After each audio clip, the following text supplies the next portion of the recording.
ನೋಡಿ, ರಾಜ್ಯದಲ್ಲಿ ಕಾಂಗ್ರೆಸ್ ಸರ್ಕಾರ ಭಯದಲ್ಲೇ ಹೆಜ್ಜೆ ಇಡ್ತಾ ಇದೆ ಅಂತ ಅನಿಸ್ತಾ ಇದೆ. ನೋಡಿ, ಒಂದ್ ಕಡೆ ಜಿಬಿ ಎಲೆಕ್ಷನ್ ಮಾಡೋದಕ್ಕೆ ರೆಡಿ ಇಲ್ಲ, ಮೇಲಿಂದ ಮೇಲೆ ಪೋಸ್ಟ್ಪೋನ್ ಮಾಡ್ತಿದ್ದಾರೆ. ಬಿಡದಿ ಭೂ ಯುದ್ಧ ವಿಚಾರಕ್ಕೆ ಸಂಬಂಧಪಟ್ಟಂತೆ ಒಂದು ಕ್ಲಿಯರ್ ಕಟ್ ಡಿಸಿಷನ್ ತಗೊಳಕ್ಕಾಗ್ತಾ ಇಲ್ಲ, ಅದನ್ನು 2 ತಿಂಗಳು ಬ್ರೇಕ್ ಕೊಟ್ಟಿದ್ದಾರೆ. ಆಮೇಲೆ ಸಂಪುಟ ವಿಸ್ತರಣೆನೂ ಮಾಡೋಕ್ಕಾಗ್ತಾ ಇಲ್ಲ, ಅದನ್ನು ಮುಂದೂಡಿಕೆ ಮಾಡ್ತಾ ಇದೆ. ಆಕಾಂಕ್ಷಿಗಳಿಗಂತೂ ನಿರಾಸೆ. ಈಗಲಾದರೂ ಒಂದು ಕ್ಲಿಯರ್ ಕಟ್ ಒಂದು ಗೊತ್ತಾಗ್ಬಿಡುತ್ತೆ ನಮ್ಗೆ ಸಿಗುತ್ತಾ ಇಲ್ವಾ ಅನ್ನೋದು. ಮತ್ತೆ ಟೆನ್ಷನ್ ಪೋಸ್ಟ್ಪೋನ್ ಆಗಿದೆ. ಮತ್ತೊಂದು ಸುತ್ತಿನ ಮಾತುಕತೆಗೆ ಹೈಕಮಾಂಡ್ ಡಿಸೈಡ್ ಮಾಡಿದೆ. ನೆಕ್ಸ್ಟ್ ವೀಕ್ ಕ್ಯಾಬಿನೆಟ್ ವಿಸ್ತರಣೆಯ ಬಗ್ಗೆ ತೀರ್ಮಾನ ತೆಗೆದುಕೊಳ್ಳೋ ಸಾಧ್ಯತೆ ಇದೆ. ನಿನ್ನೆ ಸಭೆಗೆ ಮಲ್ಲಿಕಾರ್ಜುನ್ ಖರ್ಗೆ ಅವರು ಗೈರಾದ ಹಿನ್ನೆಲೆಯಲ್ಲಿ ಚರ್ಚೆಯನ್ನು ಮುಂದೂಡಿಕೆ ಮಾಡಿದ್ದಾರೆ. ಸಿಎಂ ಮತ್ತು ಮಾಜಿ ಸಿಎಂರಿಂದ ಅಭಿಪ್ರಾಯವನ್ನು ಪಡ್ಕೊಂಡಿದೆ high command. BK Hariprasad, DK Shivakumar, ಸಿದ್ದರಾಮಯ್ಯನವರ ಪಟ್ಟಿಯನ್ನು ಪಡೆದು ವರಿಷ್ಠರು ಸಮಾಲೋಚನೆ ಮಾಡುತ್ತಾರೆ. ಯಾರನ್ನ ಕ್ಯಾಬಿನೆಟ್ಗೆ ತಗೊಳ್ಳಬೇಕು ಅನ್ನೋ ಚರ್ಚೆ ಆಗಬೇಕಿನ್ನ. ಪಟ್ಟಿ ಇಸ್ಕೊಂಡಿದ್ದಾರೆ, 3 ಜನರ ಹತ್ರ ಪಟ್ಟಿಗಳನ್ನು ಇಸ್ಕೊಂಡಿದ್ದಾರೆ. ಅವರವರ ಕಣ್ಣಿಗೆ ಕಾಣಿಸ್ದಂಗೆ ಯಾರ್ಯಾರು ಚೆನ್ನಾಗಿ ಕೆಲಸ ಮಾಡ್ತಾರೆ, ಯಾರ ವರ್ಚಸ್ ಹೆಚ್ಚಿದೆ, ಸೊ ಅವರ ಹೆಸರುಗಳನ್ನು ಕೊಟ್ಟಿದ್ದಾರೆ ಪಟ್ಟಿಯಲ್ಲಿ, ಲಿಸ್ಟ್ನಲ್ಲಿ. ಹೈಕಮಾಂಡ್ ನಾಯಕರು ಈಗ ಅದನ್ನು ನೋಡಿ ಅಳೆದು ತೂಗಿ ಲೆಕ್ಕಾಚಾರ ಹಾಕಿ ಯಾರಿಗೆ ಕೊಡಬೇಕು ಯಾರಿಗೆ ಬಿಡಬೇಕು ಅನ್ನೋ ತೀರ್ಮಾನವನ್ನು most probably by next week decide ಮಾಡೋ ಸಾಧ್ಯತೆ ಇದೆ. ಇನ್ನು ಡಿಕೆ ಸಚಿವ ಸಂಪುಟಕ್ಕೆ ಯಾರ್ಯಾರು ಎಂಟ್ರಿ ಕೊಡ್ಬೋದು ಅನ್ನೋ ಚರ್ಚೆ ಈಗ ಶುರುವಾಗುತ್ತೆ. ಸೀನಿಯಾರಿಟಿ ಲೆವೆಲ್ನಲ್ಲಿ ಯಾರಿಗೆ ಲಕ್ ಸಿಗುತ್ತೆ, ಹೊಸಬ್ರಲ್ಲಿ ಯಾರಿಗೆ ಚಾನ್ಸ್ ಸಿಗುತ್ತೆ. ಯಂಗ್ ಟೀಮ್ ಮೇಲೆ ರಾಹುಲ್ ಗಾಂಧಿ ಬಹುತೇಕ ಒಲವು ತೋರಿಸ್ತಾ ಇದ್ದಾರೆ. ನಾನು ಹೇಳಿದ್ನಲ್ಲ, 2028ರ ಚುನಾವಣೆಯನ್ನ ಗುರಿಯಾಗಿಸ್ಕೊಂಡು ಸಂಪುಟ ವಿಸ್ತರಣೆ ಮಾಡಬಹುದಾ, ಬಹುತೇಕ ಹೊಸ ಮುಖಗಳಿಗೆ ಮಣೆ ಹಾಕೋದಕ್ಕೆ ನಿರ್ಧಾರ ಮಾಡ್ತಾರಾ, ಎಲ್ಲರನ್ನೂ ವಿಶ್ವಾಸಕ್ಕೆ ತೆಗೆದುಕೊಂಡು ಹೋಗುವಂತಹ ಸಂಪುಟವನ್ನ ವಿಸ್ತರಣೆ ಮಾಡ್ತಾರಾ ಅಂತ. ರಾಹುಲ್ ಗಾಂಧಿ ಅವರ ಅತಿ ಹೆಚ್ಚು ಒಲವು ಅಂತಂತಂದ್ರೆ ಒಂದು ಯಂಗ್ ಟೀಮ್ ಕಟ್ಟಬೇಕು ಅನ್ನೋ ಆಸೆ ಅವರಿಗೆ. ಇದರ ಜೊತೆಗೆ ಅವ್ರಿಗೊಂದು ಎಕ್ಸಾಂಪಲ್ ಕೂಡ ಸಿಕ್ಕಿದೆ ಯಂಗ್ ಟೀಮ್ನಲ್ಲಿ. ತಮಿಳುನಾಡಿನ ಟಿವಿಕೆ ನೋಡಿಬಿಟ್ಟು ಅದೇ ಒಂದು ಫಾರ್ಮುಲಾವನ್ನು ಇಲ್ಲೂ ಅಪ್ಲೈ ಮಾಡಬೇಕು ಅಂತ.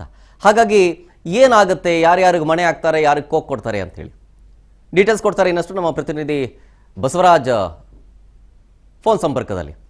ಬಸವರಾಜ್, ಈಗ ಒಂದು ಕಡೆ ನಾನು ಹೇಳ್ತಾ ಇದ್ದೆ, ಜಿಬಿ ಎಲೆಕ್ಷನ್ ಮಾಡೋದಕ್ಕೂ ರೆಡಿ ಇಲ್ಲ, ಅದನ್ನು ಪೋಸ್ಟ್ಪೋನ್ ಮಾಡ್ತಿದ್ದಾರೆ.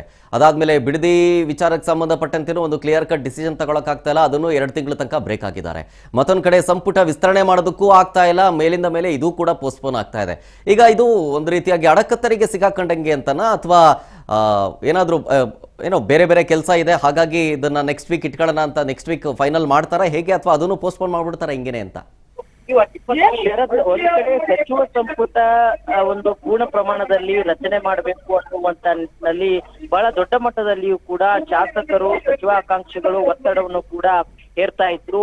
ಅದರ ಭಾಗವಾಗಿ ಕೂಡ ಹೈಕಮಾಂಡ್ ನಾಯಕರು ಕೂಡ ದೆಹಲಿಗೆ ಕೂಡ ಬುಲಾವನ್ನ ನೀಡಿದ್ರು. ಬುಲಾವ್ ನೀಡಿದಂತ ಸಂದರ್ಭದಲ್ಲಿ ಸಿದ್ದರಾಮಯ್ಯವರಾಗಿರ್ಬೋದು, ಡಿ ಕೆ ಶಿವಕುಮಾರ್ ಅವರಾಗಿರ್ಬೋದು, ಕೆಪಿಸಿಸಿ ಅಧ್ಯಕ್ಷರಾಗಿರ್ತಕ್ಕಂಥ ಡಿ ಕೆ ಹರಿಪ್ರಸಾದ್ ಅವರಾಗಿರ್ಬೋದು, ಇವರು ಜೊತೆ ಚರ್ಚೆ ನಡೆಸಿ ಇನ್ನೇನು ಒಂದೇ ದಿನದಲ್ಲಿ ಒಂದು ಪೂರ್ಣ ಪ್ರಮಾಣದ ಸಂಪುಟದ ರಚನೆ ಆಗುತ್ತೆ, ಪಟ್ಟಿಯನ್ನ ಘೋಷಣೆ ಮಾಡ್ತಾರೆ ಅನ್ನುವಂತಹ ಬಹಳ ದೊಡ್ಡ ಮಟ್ಟದ ನಿರೀಕ್ಷೆಯಲ್ಲಿ ಕೂಡ ಕಾಂಗ್ರೆಸ್ ಪಕ್ಷದ ನಾಯಕರಿದ್ರು. ಆದ್ರೆ ಕೆಲವೊಂದಿಷ್ಟು ವೈಯಕ್ತಿಕವಾಗಿರ್ತಕ್ಕಂಥ ಪ್ರತಿಷ್ಠೆಯ ಹಿನ್ನೆಲೆಯಲ್ಲಿ ಕೆಲವೊಂದಿಷ್ಟು ಹೆಸರುಗಳನ್ನು ಕೂಡ ಹೈಕಮಾಂಡ್ ನಾಯಕರು ಉಲ್ಲೇಖ ಮಾಡಿದ್ದಾರೆ. ಉಲ್ಲೇಖ ಮಾಡಿದಂತ ಸಂದರ್ಭದಲ್ಲಿ ಅಲ್ಲಿ ಕೂಡ ಕೆಲವೊಂದಿಷ್ಟು ಗೊಂದಲ ಸೃಷ್ಟಿಯಾಗಿದೆ ಅನ್ನುವಂಥದ್ದು. ಮತ್ತೆ ಇದ್ದಕ್ಕಿದ್ದಂತೆ ಮಲ್ಲಿಕಾರ್ಜುನ್ ಖರ್ಗೆ ಅವರು ಸಹಿತ ಅವರ ಕುಟುಂಬದ ಒಂದಿಷ್ಟು ಕಾರಣದ ಹಿನ್ನೆಲೆಯಲ್ಲಿ ಕೂಡ ಒಂದು ರಾಜ್ಯಕ್ಕೆ ಕೂಡ ವಾಪಸ್ ಆಗಿದ್ರು. ಹಾಗಾಗಿ ಮತ್ತೊಂದು ಸುತ್ತಿನ ಸಭೆಯನ್ನು ನಡೆಸುವಂತ ನಿಟ್ಟಿನಲ್ಲಿ ಕೂಡ ಕಾಂಗ್ರೆಸ್ ಪಕ್ಷದ ಹೈಕಮಾಂಡ್ ನಾಯಕರು ಮುಂದಾದಂತೆ ಕಾಣ್ತಾ ಇದೆ. ಆದ್ರೆ ಶರತ್, ಬಹುತೇಕವಾಗಿ ಈ ಒಂದು ಸಂಪುಟ ಒಂದು ಪೂರ್ಣ ಪ್ರಮಾಣದ ರಚನೆ ಮಾಡಬೇಕು ಅನ್ನುವಂತ ನಿಟ್ಟಿನಲ್ಲಿ ಕೂಡ ಬಹಳ ದೊಡ್ಡ ಮಟ್ಟದಲ್ಲಿ ಕೂಡ ಡಿ ಕೆ ಶಿವಕುಮಾರ್ ಅವರು ಕೂಡ ಒತ್ತಾಸೆ ಇರ್ತಕ್ಕಂಥದ್ದು. ಆದ್ರೆ ಎಲ್ಲೋ ಒಂದು ಕಡೆ ಇದು ಇರುವಂತ 20 ಸ್ಥಾನಗಳಿಗೆ ಕೂಡ 40ರಿಂದ 45 ಜನ ಆಕಾಂಕ್ಷಿಗಳು ಕೂಡ ಇರುವಂತ ರೀತಿಯಲ್ಲಿ ಅವ್ರದೇ ಆಗಿರ್ತಕ್ಕಂಥ ಒಂದಿಷ್ಟು ಪ್ರತಿಷ್ಠೆಯ ಕಣವಾಗಿ ಕೂಡ ಪರಿಣಮಿಸಿದೆ. ಹಾಗಾಗಿ ಇದನ್ನೆಲ್ಲವನ್ನು ಕೂಡ ಸರಿದೂಗಿಸಿ 20 ಸ್ಥಾನಗಳಿಗೆ ಸಚಿವರನ್ನ ಆಯ್ಕೆ ಮಾಡುವಂತ ಸವಾಲು ಕೂಡ ಕಾಂಗ್ರೆಸ್ ಪಕ್ಷದ ಹೈಕಮಾಂಡ್ ನಾಯಕರಿಗೆ ಇರುವಂತದ್ದು. ನೀವ್ ಹೇಳಿದಂತೆ ಒಂದ್ ಕಡೆ ಜಿಬಿ ಎಲೆಕ್ಷನ್ ಕೂಡ ನಡೆಸಲಿಕ್ಕೂ ಕೂಡ ಮುಂದಾಗ್ತಾ ಇಲ್ಲ, ಕಾನೂನು ಮುಖಾಂತರ ಅದನ್ನು ಮುಂದಕ್ಕೆ ಆಗ್ತಾನೆ ಹೋಗ್ತಾ ಇದ್ದಾರೆ. ಇದೀಗ ಡಿಸೆಂಬರ್ ವರೆಗೂ ಕೂಡ ಒಂದು ನ್ಯಾಯಾಲಯ ಗಡುವನ್ನ ಕೊಟ್ಟಿದೆ. ಆದ್ರೆ ಅದರ ಜೊತೆಗೆ ಇದೀಗ ತಮ್ಮ ಸಂಪುಟವನ್ನೇ ಪೂರ್ಣ ಪ್ರಮಾಣದಲ್ಲಿ ರಚನೆ ಮಾಡುವಂತ ನಿಟ್ಟಿನಲ್ಲಿ ಕೂಡ ಕಾಂಗ್ರೆಸ್ ಪಕ್ಷದ ನಾಯಕರು ಎಲ್ಲೋ ಒಂದು ಕಡೆ ವಿಳಂಬದ ನೀತಿಯನ್ನು ಕೂಡ ಅನುಸರಿಸ್ತಾ ಇದ್ದಾರೆ. ಯಾಕಂತಂದ್ರೆ ಒಂದ್ ಕಡೆ ಎಲ್ಲೂ ಕೂಡ ಅಸಮಾಧಾನ ಸ್ಫೋಟ ಪಡೆದು ಒಂದು ಸರಿಯಾಗಿರ್ತಕ್ಕಂಥ ಆಯ್ಕೆಯನ್ನೇ ಮಾಡಬೇಕು ಅನ್ನುವಂತ ನಿಟ್ಟಿನಲ್ಲಿ ಕೂಡ ಒಂದಿಷ್ಟು ಸರ್ಕಸ್ ಕೂಡ ನಡೆಸುವಂತೆ ಕಾಣ್ತಾ ಇದೆ Sharat. Okay, thank you Basavaraj ಡೀಟೇಲ್ಸ್ಗಾಗಿ.